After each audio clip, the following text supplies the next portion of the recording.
Rolling. Hey, fantastic. Welcome back. Hey, I haven't even done the... Welcome back. Where did we go? All right, this is tabletop. Or insert 1 alpha, take 1. Hey, guys. Welcome back to Insert, or the Not So Round Table. We're joined today by our very good friend, MilSimJunkie. What's going on, guys? He drove all the way here from Northern California Did you really to do drive? us today. No. Oh, Yes, flew. he came down just to be on this show, right? I came down, right? yes. Right? Just to do this Just Not So do Round this Table. Yeah. on a Monday. On a Monday, yeah. Mondays. You know, you should buck up. I'm here, man. I know. I'm happy. Yeah. This is good. Well, because you're our guest, you guys know how it works. You submit questions in our previous videos. Those go into our helm of reasoning, and then George and I, or one of our special guests, answers those questions as best we can. So you want to start us off? Sure. Let's go deep into the pie. If you guys watched our Not So Round Table from SHOT Show, he had some great responses. And if you haven't watched that yet, go back to it. And that was the helm of Ziploc bag. Yeah, it was the Ziploc bag. Yeah, the reasoning. Ziploc bag, yeah.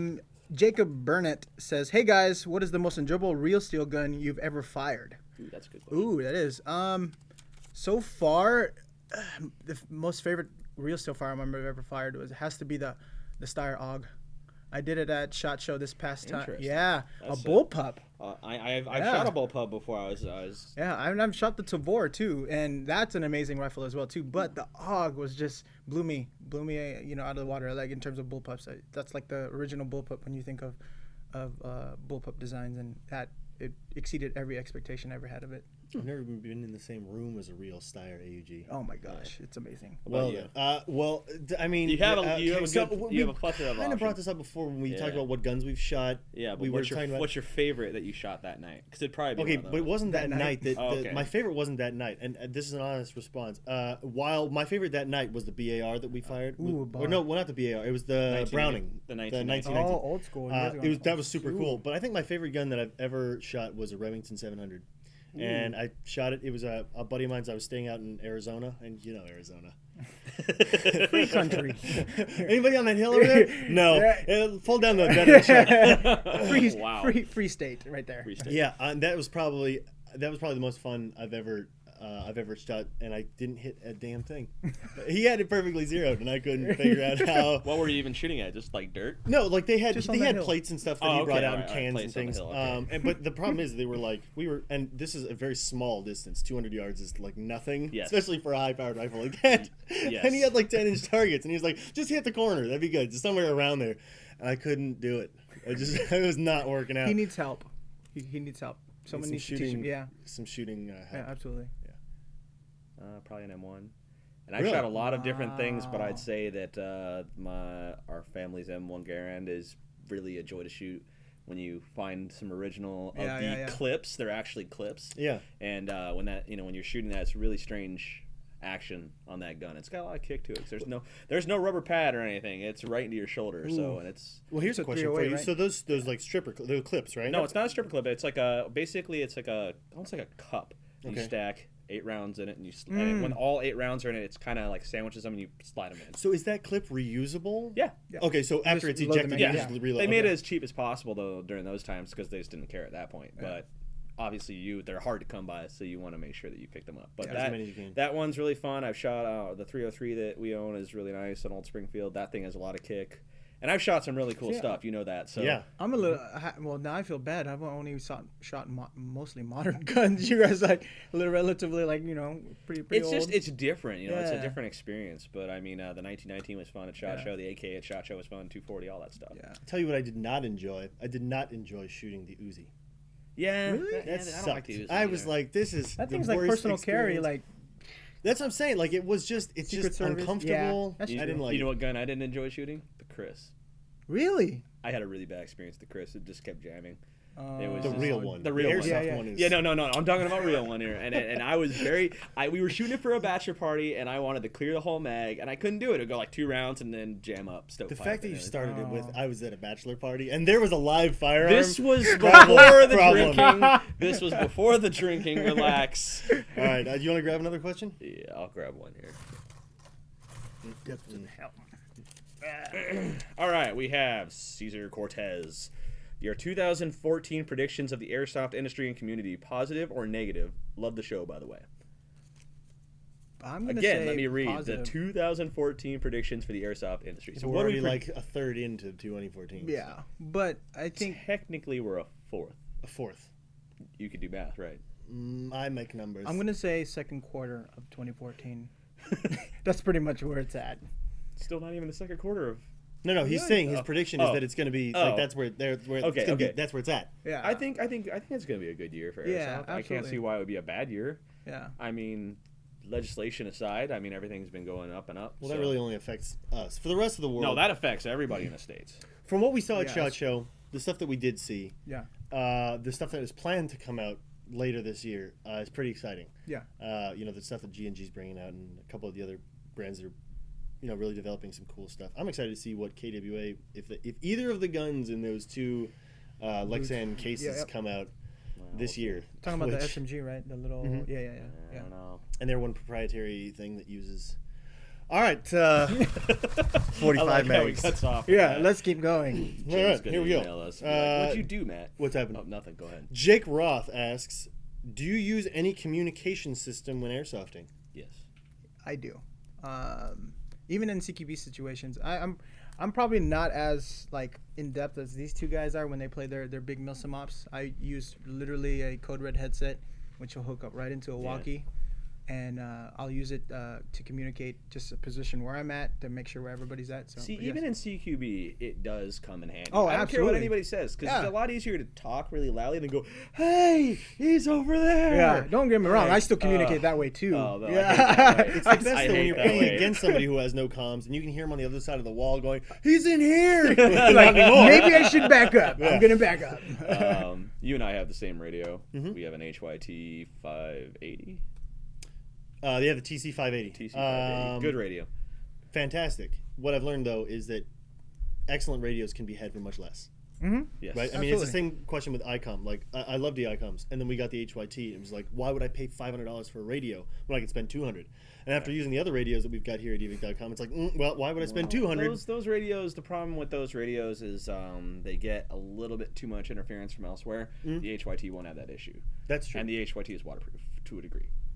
Water resistant. Water resistant. Can't And be with- submerging it. But And I think most of the time you've got a much better headset than I have. I have a Prime speaker mic that's wired into my Sordins. Works awesome. Sordins, Sordins, Prime. right? Yes. I use those little foam ones. Well, that I come bought with them for little shooting. pinches and stuff. I bought them for shooting, so I mean, I just The plug them surefire in. one. Yeah, I know. I've got the ones that come with the Motorola talk about. I just saved that. No, he doesn't do that. He just keeps it in his radio pouch. He Oh, yeah, well, pulls it yeah. out like, hey. I'll usually keep it I'm up right here. here. Yeah, so that it just blares out. No, we're gonna get you some real comm gear one day. Yeah. When I would love to have a Peltor Peltor, nice. headset, but dude, again, Swordins are nice, price, though. man. Look, Swordins it's aren't that airsoft. bad. I can't No, it's just justify. really nice. I like I them. got them for shooting. All right. And then they just so happen to have the aux plug in, and I just very simple. Camera magic. Camera magic. Oh, you ripped it. Straight up ripped it. Blue blocks, dear Evike. Yeah, that's good. I was wondering if Blade- you blade could blocks? blade blocks. Dear Okay. Evike, I was wondering if you could tell me the difference between Hopup and a bucking. I also wanted to know what the two are used for. Good question. Techs. Text. What, you're not a tech? So I no. a I'm not an hop-up expert is tech, is actually. kind of a general usage term, kind of describing the whole system that applies that backspin to a BB. So the hop-up unit is generally the chamber in which the hop-up system is held, and that has an adjustable screw on it that you can rotate and adjust your hop. The Hopup nub. The hop-up nub. Yeah. So generally there's like a little lever in here, and then there's a little piece of almost like a straw or like a piece of tubing, like a hard piece of tubing, Which is and like that arm, wire. as you rotate the screw, pushes that thing down Into the barrel. but not into the barrel. There's a the bucking in the bucking way, in the so it way. sits Yeah. on top of the bucking. And the bucking's there to distribute the size and shape of that nub, and that in turn pushes the bucking through that notch that's in your inner barrel. And he just explained it all right there. Boom. All right, Matt, draw a question. All right, well then. Sorry, You're the smart one. no. Oh, We know that's not true. He always litters the entire table. Like he's always like. I'm sure your name's hilarious, but I'm not gonna say it. Let me see. you can't say that. Oh wow. I gotta bleep that We're just out. gonna too. blur this, but I will read your question, Yeah, and blur you'll it. know when it's you. I don't know if this applies for NSRT, but Matt, where did you get that gorilla face shirt? Right here at Evike.com. The gorilla shirt is the logo, the gorilla gorilla logo tanks. for gorilla tanks that we sell, the paintball tanks. Do we still carry them? I think so. Yeah. Gorilla Air, look like them the up. They got Polestar? some really cool. Yeah. They've got a cool HPA system? like their other logo is like with the Che hat, like the Kami Che. Kamiche hat. Is it Yeah, he's talking about like Yeah, Che yeah, Guevara. yeah, no, so. with the beret. There we Thank go. you, Thank Rogers. you. Rogers correcting me from. Of course you would know. He has to put one on not a too. very Yeah, communist beard. yeah, he has to put one on too. Wow. All right, we have Brendan DePold? DePold. Yeah. Hey, insert. See, it's catching on. Yeah. That's what I'm saying. I used to play back in the day where TM was the only good brand to get. feel My you, question is, what are the good brands and what should I watch out for now? TM's still a good brand, Very good brand. and now we are factory direct with TM. So that True. helps. Oh, what? Yeah. Yeah. I might have to go shopping later. Yeah. That's what Okay. What would you say other good brands? I mean, that's kind of like a vague question. If you definitely are old school, like you say you are, like back in the day, TM was like the top tier quality, and there was a few other brands as well too. And then obviously like the Asian clones and stuff like that. Everything was a clone, though. Yeah, but I'm talking about like Taiwanese and like the quality has definitely gone up. Like Yeah, almost everything tenfold, across the board has gone up. Yeah, for sure. there's so many other brands that you know you can go towards now and spend a lot less amount of money and get a quality gun like For SEMA. SEMA, Elite Force, like what I use. I mean, they're relatively cheap and get a quality gun as well. I think that's due in part to the fact that TM, for all intents and purposes, invented most of the things that most of the internals for airsoft guns. And because they invented it, they kind of did it better because they knew how their system worked. Yeah. But now there's been quite a few years in between invention and companies starting to use better product quality and better manufacturing, and now companies are really starting to innovate themselves. I mean, look at, Siege Tech would have never existed back then, things like that. So you've got guys that are really innovating, and that means that you're getting a better product regardless of what price bracket you're in. Yeah. So you're no longer required to buy a $300 gun that only shoots 280 FPS and has a plastic body. Yeah. Now you're getting polycarb guns that will shoot 350 FPS reliably for the entire life of the gun, as long as you don't drag it behind a race car. I think it kind of goes by like your price bracket. Like if you only have $200 to spend, there's a few brands JG, SEMA, maybe look at. If you have a little bit more than that, if you have there's other brands like Echo One, whatever, that are in that price range. GMP's in that price range. KWA's in that price range. G&G as well. G&G's actually in the first tier price range, and then they also have their top tech stuff. So it's pretty much personal preference. I would just stay away from clear-bodied guns. LPAGs don't work anymore. I would agree. Yeah, if you can buy it at Walmart or Big Five. Yeah, no offense to those two big stores, but I don't like Walmart. what? Okay, we're gonna have to bleed out all of those names. I hate Walmart. What, dude? That's an evil company. Yeah, All right, go. well, Just go. Was it me? Yeah, it's your turn. Okay. From the top of the pile. Oh, this is a small flesh. Super Gibby. Gibby. That's cool. Do you think there will ever be a perfect airsoft gun? No. No, I agree. Completely. It's like agree. asking if there would ever be a perfect car or a perfect computer. Yeah. There are faults. Well, I don't want to say there are faults designed into them, but People will find faults with them. And people make their own faults. Yeah. there's just no way to build an airsoft game for every level and skill set of player. Yeah. Because something like that would cost fantastical amounts of money that people wouldn't be willing to pay. So in order to make them affordable, you have to pick and choose kind of A niche. where you want your lower quality materials to be. Yeah. So I mean, some people, though, they want to have like a airsoft gun that costs more than a real one. I will say this: the the perfect Kamikaze airsoft gun 1911? can be Yeah, built. or some of the. Would you guys agree with that? What's That's up? it. The perfect airsoft gun can be built. It can't necessarily be bought off the shelf. It can be built for you. I Yeah, don't think it Perfect for you. Yeah. I don't think there's nothing that's perfect for everyone. Yeah, the all-encompancing gun. Yeah, Yeah. yeah. No. Dude, no. inner barrel, BB. Perfect airsoft gun, right? Blow there. dart games. No failures at all. Heard it from Matt. Yep. Perfect airsoft gun right there.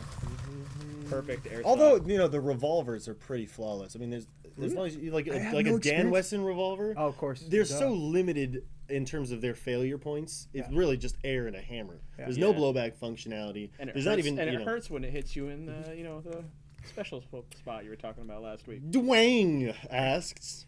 Dwayne. Dwayne. I don't know if that's how you pronounce it, but what is your favorite secondary weapon to use?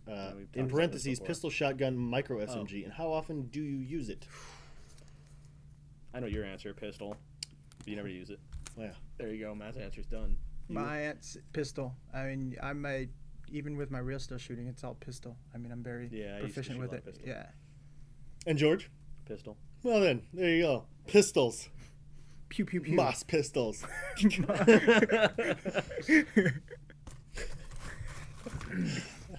Thanks for coming on the show. Oh, thanks. This is a great day. Thanks for having me. Puma Dog. Il Puma Dog. Il Puma Dog. Il Puma Dog. What is with all the electronic music and airsoft videos? I can't comment because I don't use any music in my videos. I'm gonna ask you the same question. What's with all the electronic music in movie trailers? It's there because people like it. That was our sound. That was our sound. You heard that. That was the microphone on that. That was side our camera guy going. What? No, so I mean, right? Like the reason true. it's being used is because it's popular. Okay, hold on. I don't. I'm talking about It's like the new dubstep and trend. stuff, right? It's the new trend of music. Yeah. I'd say used a lot in TV, it's particularly advertising now. Yeah. Would you disagree? Since I do a lot of music stuff for our videos, I usually try to pick something that's unique that goes well with what I'm trying. Until I really strongly suggest some dubstep. And then he's Okay, just like, for well, example, yes. the song for Okay. Route 66 was this guy. Dude, okay, watch the Route 66 trailer. That was an amazing video, and the song made it better. Both of them were yours. Mm-hmm. And it was both just made amazing. But he just lets the video tell the tale. Yeah, but to the valid point, like a lot of these, like what Matt was saying, it kind of sets the mood. Of the, That's what I try to do. It's just trying to sets the find mood. something cool that I like that I think makes the video better. Plus, and if you know, don't dubstep like it, sounds like a gear stripping. Yeah. Ba, ba, ba, ba, ba, ba, ba, ba. and honestly, if you don't want to, you don't have to watch it, right? I'm gonna throw something at you. You don't have And to that's my watch it. gearbox. All right. Do you build dual sector gears? I did. Ba, ba, ba, ba, ba, ba, ba. It doesn't seem to be working today. We should make a music video just completely from sounds of an airsoft gun. You're a genius. Hey, have you ever seen that guy who did the same as What Does the Fox Say? You ever seen his What Is the Dubstep or something like that? And he's actually like using his own voice. Really? You never seen that one? No. I've seen the original. You would think it's hilarious. I probably would. I think a lot of things are hilarious. I like watching cat videos. You know what Matt does when he comes to the office? First thing he does, he pulls out his cell phone, he looks at Vine, and he just keeps scrolling, and you just hear random stuff going all the We need time. to start an airsoft Vine. Doing it. Let's do it. Let's do it. I'm here. Me and you. I got 6 seconds. We'll get, dude. And 6 we'll seconds. all have the same account, so we can all like do it from our various locations. Yeah, there you go. You know. Wow, wow, wow, Ba, ba, ba, ba, ba, ba. Oh, is it my turn? Yes. My bad. Throw I'm a sorry. question, please, I'm to sorry. get him from stop doing it. And you're encouraging him now. Gallant Prime 2. Hey there, Evike. I want to ask you guys what your opinion is on flash mags and if they are better than regular mags. Also, would you personally run flash mags on a loadout? Right? Is that Yeah, I don't know. Flash You like? mags? I never use flash mags personally. I don't Yeah. use high caps, but you have used the flash mags with great success, right? I have, but did you have a? Oh, Just to clarify, those are like the Lonex. yeah, those are the ones Yeah. you know you do. The I don't string. have too much experience with them. Personally, I try to use mid caps, but I do use high caps from time to time. I just haven't had like too much experience with them. I just tend to use mid caps because of the feeding. They're Milsim. Well, I'm using mid caps. Milsim's like. There you go. Yes. Yes. That's the correct Yeah. answer. I just no. don't have too much experience with them. I tend not They're to good use mags, them. though. Are there? Well, let's. Here we go. So you guys know I use a 416, and Here's the another 416 story. I found it difficult to find mags that fed well. That's a VFC problem. And the Lonex mags and other flash mags happen to feed No, it's extremely not. well No, on it's the not a VFC 416 when I problem. was using high cap mags. But here's the one thing I did notice. Flash mags work great in indoor environments where there's no dust, and they That's work true. great in every other environment except where there's lots of dust. When you go out to a field like Jericho, or when you're in a dust bowl where you have a lot of fine dust, if that gets up into the mechanism for the winder, you'll find that as you like yank the winding cable out, it just won't go back in properly because there's dust in there keeping it from cycling properly. So I noticed a lot of jams when I was in a dusty environment, which led to more cleaning. So as long as you're in a relatively dust-free environment or lower dusting than a desert, they're absolutely fantastic magazines. All right, there we go. Here we go. Okay. Everybody's like avoiding the long questions. Yeah, right. The thicker piece of paper. Falcon Gaming asks, Dear Evike, what do you think about having to roll Thunderbees rather than throw them? It's realistic, technically. Really? Rolling Thunderbees? Yeah, no. The overhand grenade throwing style was not really used much by the modern military anymore. I mean, it's used outside, but for like room stuff, you don't want to be like hucking it as fast as you can. That's you true. want to just roll it in. But if you can nail the guy in the face with it first. That's not the point. The point is to get it in as quickly as possible and not get your hand shot off. I see. I think that's maybe like It's a safety issue for airsoft, obviously. You don't want to get dinged in the head with it. Yeah, that's true. I mean, you know, coming from Northern California, and I noticed when playing down here, you guys, or a lot of the fields, I should say, have the, you know, throw the Thunderbee or the, you know, tornado grenade underhand. And I get it, and that's cool. But in NorCal, we haven't really had like too many issues with it. People will still chuck them in anyway, even if it's overhand. But it's like right into the door. Everybody's wearing helmets anyway. Yeah, that's true. Interesting. But I mean, you bring up a valid point in terms of, you know, it's more realistic. It's, you know, it's a lot. It seems to me it'll be a little bit faster, rather than, you know, chucking it over, because overhand throw, the timing. It's more accurate. Yeah, too. that's true. But anyway, point. I mean, that's what I noticed. I guess. Yeah, but I have no problem either way. I already grabbed it. This is the long question.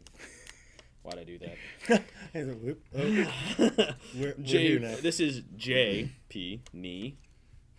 My knee doesn't feel good right now.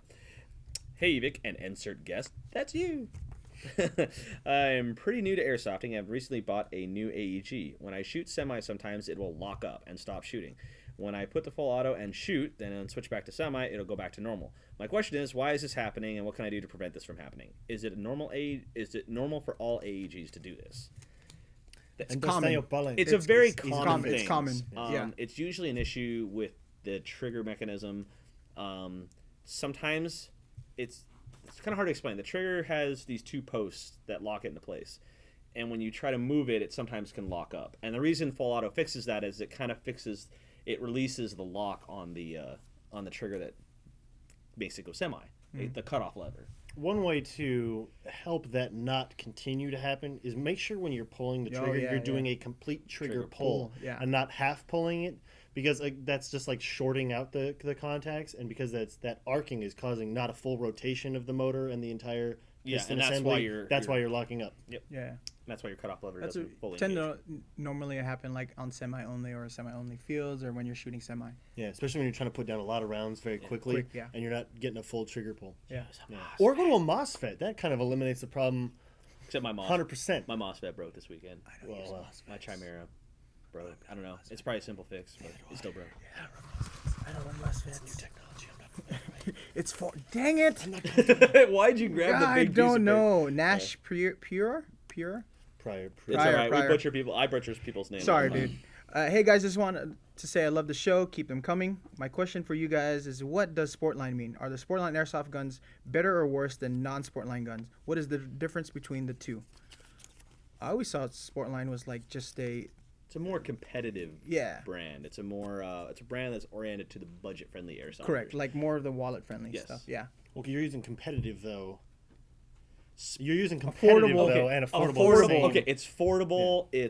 It's meant to be like you said, a wallet saver. Yeah. Usually, your Sportline won't have a huge difference in terms of internals. They'll generally use the same gearbox shell, probably the same motor, probably the same gear set. Might have a different spring, or maybe even a different piston, maybe one that isn't as hard, or maybe bushings as opposed to bearings. Yeah. But where you'll notice the biggest difference in terms of Sportline versus other lines, pro lines, and things like that, is that the externals, the body, may be made of less durable plastics or less durable polycarbonates, or instead of being CNC machined out of billet aluminum, they may be made out of a zinc hybrid metal, which tends to be a little bit lighter weight. And ultimately a little bit less durable, but not so much that you're going to take it outside and it's going to snap in half on you. They're still excellent guns. They're just made for people who aren't willing to shell out $300 or $400. They want they want the gun, but they don't want to spend the the higher end one. Yeah.